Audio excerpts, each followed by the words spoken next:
Menurut saya konten kreator paling tolol adalah Kakak Bobon Santoso. Kakak Bobon Santoso tuh bikin apa rela-rela jual mobil Alphard hanya untuk bikin konten masak-masak bersama warga Papua. Kakak Bobon Santoso tuh harusnya belajar dari pejabat Papua. Mereka kalau punya uang banyak, mereka habiskan di Jawa, beli rumah besar di Jawa. Biar kalau dihitung hartanya tidak ketahuan. Kakak Bobon juga bikin apa rela masak panas-panasan. Kakak Bobon pun nama tengah rela kah? Kakak Bobon tuh harusnya belajar dari pejabat Papua. Mereka kalau bertemu masyarakat dari dalam mobil saja kasih keluar tangan. Kamu kasih keluar tangan mau apa? Mau yoga? Iya, ini Kakak Bobon juga bikin apa? Jalan ke distrik Kombut. Itu dari Merauke jauh dan perjalanannya rusak. Saya tahu karena saya tuh anak kampung sana.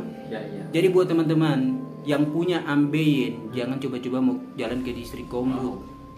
Takutnya baru 1 kilo ambeien sudah jatuh. Dan buat Kakak Bobon Santoso,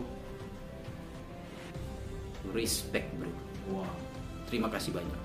Kok bisa ya? Baru-baru ini muncul di FYP gue tentang Bobon Santoso yang bikin misi kuali merah putih di Papua. Pertama-tama gue mau bilang gue respect banget dengan apa yang lo buat. Lu mau meluangkan waktu, tenaga, pikiran, dana yang gak kecil untuk melayani orang-orang di luar sana.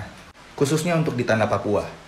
Mendengar cerita lu tentang apa yang lu lihat dan yang lu alami di Papua, membuat gue makin melek betapa tertinggalnya Papua saat ini. Seperti yang lu bilang, Papua itu berdiri di atas emas, tapi berjalan tanpa alas. Respect banget buat pemerintah yang udah berupaya juga untuk pengembangan Papua. Semoga dengan melihat video apa yang lu buat di Papua, banyak pihak yang mau ikut terlibat dalam pengembangan Papua. Papua itu Indonesia, Papua itu ketumpung saudara. Tuhan berkati misi lo, Tuhan berkati kehidupan lo. Respect. Konten bagi-bagi makanan buat dicibir menjijikan. Yang buat konten siapa? Bobon Santoso. Yang nyinyir siapa? Biasalah, orang-orang yang nggak suka. Namanya kalau nggak salah Rodrigo Sopa, namanya itulah nggak penting ya. Tenang Mas Bobon. Jangan kan sampean Mas yang buat konten, yang bagi-bagi makanan ya. Program Pak Prabowo aja yang makan siang gratis dan susu gratis, yang memang ditujukan untuk anak bangsa, aset bangsa ini, dicibir. Katanya nanti ngabisin uang triliunan dan segala macam banget fitnah-fitnahnya. Tenang aja Mas, yang penting kata Pak Prabowo apa? Yang penting niatnya. Untuk apa? Untuk kebaikan. Kebaikan untuk semua.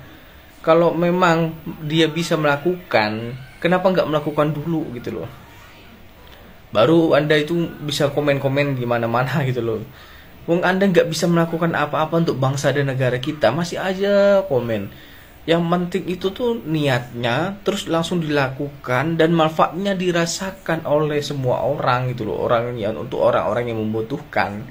Gak asal komen aja, nyinyir aja, inilah potret negara kita nih. Orang berbuat baik dinyinyirin, orang yang berbuat jahat dibela-belain. Aduh. Udahlah Mas Bobon, gak usah didengerin Mas Bobon. Orang-orang kayak gitu sebenarnya kalau menurut saya mending pindah aja dari Indonesia. Karena Indonesia itu nggak butuh orang-orang seperti itu. Orang Indonesia butuhnya orang-orang yang mau berbuat baik, langsung berbuat sat gitu loh. Nggak perlu orang banyak nyinyi, banyak komentar, itu nggak perlu gitu loh. Apalagi nggak bisa berbuat apa-apa buat bangsa dan negara. Silakan pergi dari Indonesia, itulah gitu loh. Amit cabang bayi katanya nih, bener. Gak usah semangat lah terus Mas Bobon, gak usah Mas Bobon, apalagi nih di Papua nih Mas Bobon, memang mereka tuh membutuhkan. Kita harus tunjukkan kepada mereka bahwa mereka itu adalah bagian dari NKRI. Mereka tidak pernah kita anak tirikan, mereka adalah saudari kita. Kita harus bantu mereka. Bukan hanya di Jawa aja yang kita bangun, mereka juga harus bisa merdeka Mas Bobon. Terus Mas Bobon, semangat Mas Bobon. Adik-adiknya juga, kita bisa ngeliat adik-adiknya ya kemana nggak mandi atau apa. Kita bisa ketemu dengan orang yang 1 bulan nggak mandi juga ada. Kalau misalnya mereka haus tinggal minum di sungai, jadi air sungai langsung diminum begitu. Mereka mau makan mereka itu umbi-umbian Om Ded. Misalnya kayak singkong, pisang muda dibakar, sejenis kayak gitu. Dan bagi mereka itu sagu udah mahal, sagu itu udah mewah. Begitu ketemu beras itu udah paling mewah bagi mereka. Dan lu masak apa sih? Dan gue masak kemarin sapi di sana. Mereka nggak pernah ngeliat sapi, nggak tahu kalau ada hewan sapi. Orang di Papua itu nggak Iya, tahu di kalau ada kampung itu. di kampung itu nggak Di tahu kampung kalau itu. ada hewan namanya sapi. Nggak tahu. Di Papua itu. Di Papua itu. Jadi ketika lu masak, wah senengnya gimana? Senangnya luar biasa. Adik-adiknya kan karena gue taruh sapi itu di pos tentara di situ kan, pos kombut situ kan. Tiap hari mereka ke sana. Mereka bilangnya babi besar. Jadi dikirain itu babi. Dan gua tanya ke ada satu lansia di sana, apakah pernah makan sapi? Jawabannya bukan pernah atau tidak. Tidak tahu sapi. Jawabannya seperti itu. Dan di situ ya gue sedih. Maksudnya ya kalau misalnya Lu luar biasa sih, Bang. Gila ya, kerennya. Ngandung bawang nih guys. Ini baru pertama kali aku lihat Bobon nangis ya guys. Biasanya happy, ceria buat konten. faktanya gitu, kita punya saudara yang susah minta ampun. Sekarang kita capek-capek mengurusin luar negeri. Belum lagi kasus orang Rohingya datang. Ya, emang negara kita emang mau ngejar yang kayak gimana? Maksudnya Sedangkan lu lihat di Papua, lu lihat sendiri di Papua seperti ya gue lihat apa. sendiri di Papua. Ini benar-benar ya. Kalau hari ini gue nangis, gue juga bangga. Nangis buat orang Papua, gue juga bangga. Baru pertama kali gue lihat Bobon nangis.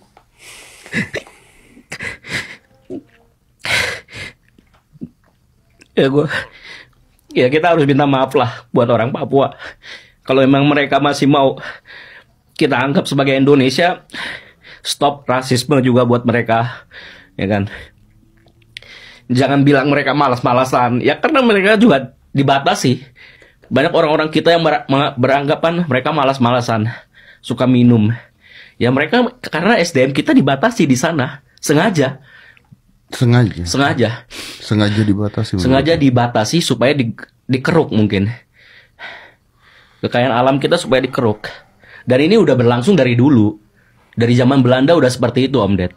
Dari zaman Belanda memang ada kawasan-kawasan tertentu yang memang masyarakatnya sengaja dibuat Ya.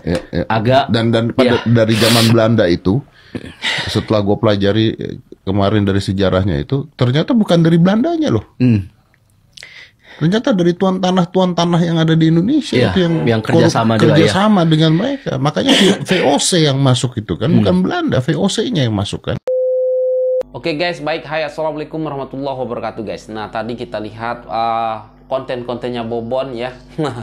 Bukan kontennya, tetapi ini baru pertama kali kita melihat Bobon menangis ya. Setelah diundang di podcastnya Deddy Corbuzier, viral ya konten Bas Bobon ataupun Bang Bobon menangis ya kan, karena menceritakan keadaan yang ada di Papua ya kan. Waduh, luar biasa. Tetapi namun ada aja ya kan, ada aja yang mencibir, menyinyiri, katanya konten-konten Bobon itu menjijikkan ya kan.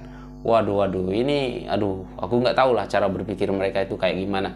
Dan ya benar ya apa yang dibilang abang tadi kan, konten Bobon ini yang paling konyol ya kan, karena rela menjual mobilnya untuk membuat konten masak dan berbagi makanan di Papua ya.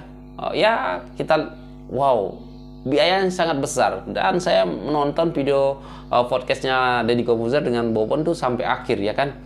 Jadi saya tahulah kisahnya, diceritakan oleh Bobon itu ya, sekali masak itu habis ratusan juta, satu kali buat konten itu habis ratusan juta. Wow, luar biasa. Dan ya semoga ini Pak Prabowo melihat ya kan, karena makan siang gratis itu sesuai lah untuk masyarakat di Papua ya. Anak-anak di Papua membutuhkan makan gratis. Ya alhamdulillah sekarang Bobon ya setidaknya sedikit membantu pemerintah ya kan. Semoga Bapak Prabowo melihat ini dan bisa membantu Bobon juga ya kan, melalui Bobon masak gitu kan, berbagi-bagi untuk rakyat Papua, untuk anak-anak Papua. Dan ya untuk yang mencibir ya biarkan aja lah. Banyak kok yang mendukung Bobon dari Corbuzier, dan saya rasa banyak, semoga banyak konglomerat yang ya ikut donasi ke Bobon, melalui Bobon ya kan, untuk memasak ya kan. Waduh, semoga saja ya kan. Ya kita doakan Bobon Santoso ini supaya murah rezeki ya, semakin banyak rezeki ya, sehat selalu dan bisa menyelesaikan misinya Kuali Merah Putih. Dan sekian, terima kasih. Assalamualaikum warahmatullahi wabarakatuh. Bye.